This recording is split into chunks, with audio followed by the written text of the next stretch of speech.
And a lot of it is, again, what I was saying is where you're at in your life. So, you know what I'm saying? Like, when you're going through your formative ages is really when you latch on to certain music, kind of that music for life. Yeah. There's going to be hundreds of thousands, if not millions of us that are going to be roaming around in wheelchairs in, let's say, 50 years from now saying, Wu-Tang Clan ain't nothing to fuck with. Motherfucking you know what I'm saying? And the nurses are going to be like, who are you talking about? I don't get what's going on. Yeah. But it's generational. Yeah. You know what I mean? So that's why these kids coming up. I have a counterpoint to that. I agree with you, by the way. So I hear what you're saying, and I agree with it. Yeah. And it makes me think, so why is it when Wu-Tang Forever dropped, and the cult, this is when it first came out too. When Wu-Tang Forever dropped, I was a little kid. Yeah. But I was old enough to understand it was happening. Yeah. And the OGs around me were bumping it. Yeah. And it was, again, the cult, you can taste the culture in the air. Yeah. Right? So that is my era. When I listen to Wu-Tang Forever, I get feelings, like emotional feelings of my nostalgia. Childhood. However, at 32 years old, when I bump Wu-Tang Forever and then I bump 36 Chambers sounds way better to me. Yeah. To me, right? So there's certain things that aren't just generational. Yeah. Certain things are just fucking better. Yeah, no, for sure. We gotta that's facts. Respect it like that, though. Because you know what I mean? when we start bringing... And just for the record, Forever is kind of...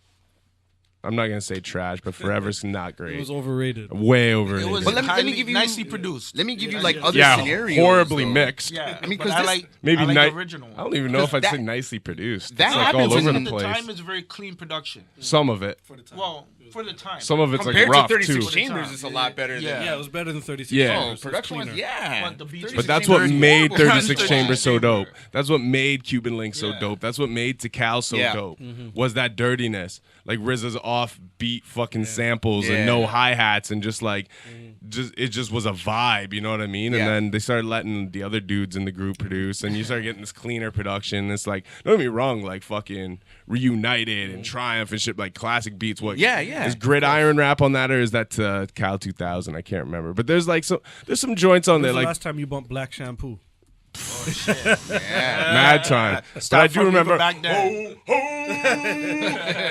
Hey.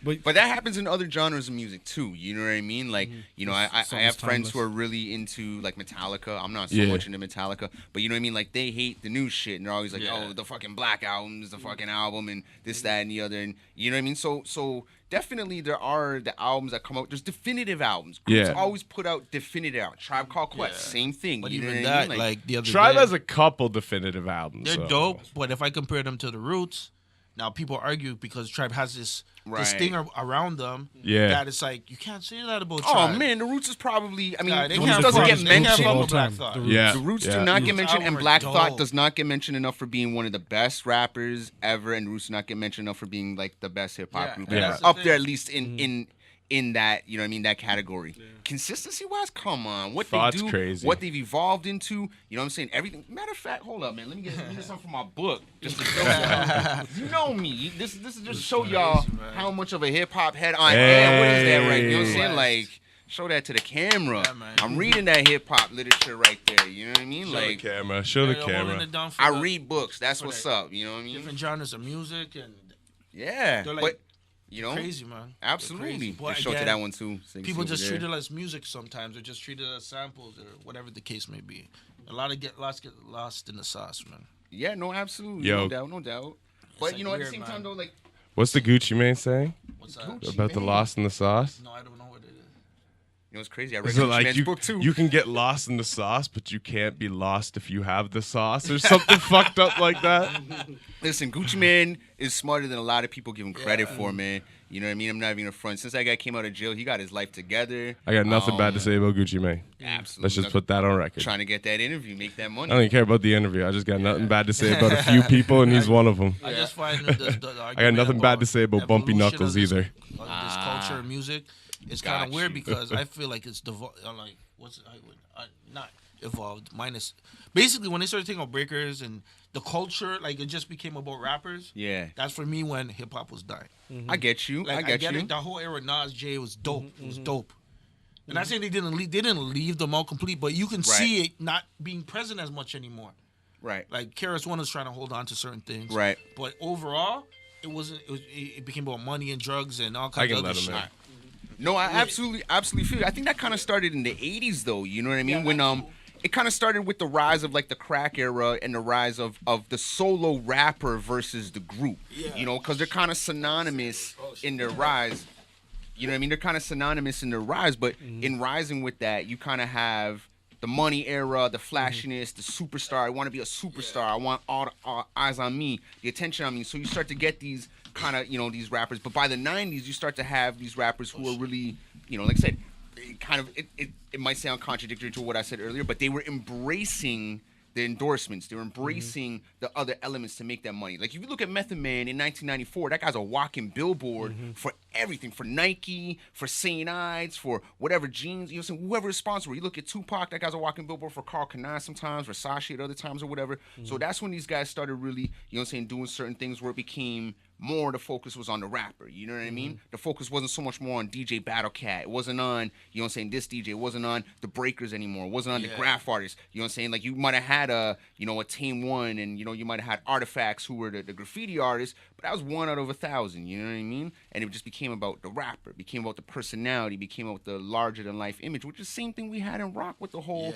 hair rock era and, you know? But that's what it boils down to, again, disposable income. If you could get these 14 to 19-year-old teenage white girls and even some other colored girls, but mostly those girls who have disposable income are going to buy your poster, they're going to buy Tiger Beat, they're going to buy those magazines that your picture is in, you're gold, you got it, you're made. The companies are going to throw everything at you, you know what I mean? And then you're going to go from being the hood's favorite rapper to being the rapper that the hood hates because now you're oversaturated and you've completely sold out and this, that, and the other. You know, Jay was oversaturated at one point. Jay, and that's why I say Jay is the greatest of all time because Jay definitely maintained.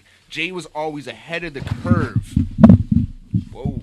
But Jay-Z is always ahead of the curve. Yeah. You know what I mean? Compared to others. He was always able to see or set the next trend. Until Drake came, Jay was the trendsetter for almost 20 years. Whoa. We got more cold shots. Shout out Chris Thomas. Is in the building again. We got more cold shots. But yeah, you know what I mean? That's kind of how any type of music is kind of like that. If you look at Elvis, who did Elvis use to get his come up? You know what I mean? Who was writing Elvis's songs? Yeah. People don't know the guy writing Elvis's songs was a black dude. You know what I mean? And even just to get his stamp of approval, he had to do the Chitlin circuit like the other dudes. But once he blew up and went pop and blew that way, he's bigger than all that. Beatles, same thing. Rolling Stones, same thing. You know, that's kind of the I guess you could say that's the architect for music. You know, that's the route primarily that any genre kind of takes, or for the most part, the genres that made it. Just so happens that now hip-hop is, I guess, the most monetized genre out, you know? Apparently it just, like, surpassed rock and roll and everything this past couple of years, like, as the number one genre, like. Well, because, you know, it costs a hell of a lot more money to put out, you know, an album as a rock band. Yeah, you're paying a whole band and you're paying everyone. Man. Right. If you look at the decline in rock music, you know, over the last, let's say, 10 years, just in pop alone, it doesn't exist as much because it's so much cheaper to produce these other music. So these kids are growing up on, I'm definitely going to take one. These kids are growing up on hip-hop. You know what I mean? They're growing up on stuff that at least has some type of hip-hop urban mix to it, produced by some hip-hop producer, even if it's Christina Aguilera or something, right? So by the time they're, again, disposable income era and these movies are made for them, hip-hop's the soundtrack, the stuff that's going to sell it to them. Kendrick Lamar, Black Panther. Yeah. Damn, son. Those are Maloney's beers. I apologize. That actually sucked. That was a horrible move. But yeah. But that's pretty much what it is with, you know what I mean? Whole man's out of the washroom, right? Shout out Chris Thomas. Yeah, shout out Maloney. Maloney went for a washroom break. That's really weird. Yeah, that's a long one, too. But other than hip-hop, man, what else is going on, man? Because we do this every week. We want to talk other topics other than hip-hop, and we always get stuck on the hip-hop thing. Shout out, You called it, too, bro. This guy came back just as Mike sat down. Winding down anyways. We got another, 20 minutes here. Taking a pilot seat here, Mike. Yo, what's up? It's your man, MLNY, Maloney, Breaking Records Radio. You know what it is. I'm just here to tell you guys right now that if any of my smokers out there, basically, any of my Canadian smokers, now that it's legal, what you got to do is you got to head over to thccollection.com and check them out. And make sure you use the promo code HIPHOP. That's HIPHOP. And that's all capital letters. Save 10% on every purchase that you make. Anytime. They got everything. They got deals every single day of the week, which include like free whatever with whatever you buy. And my favorite is Tulip Tuesday. You can get $100 ounces.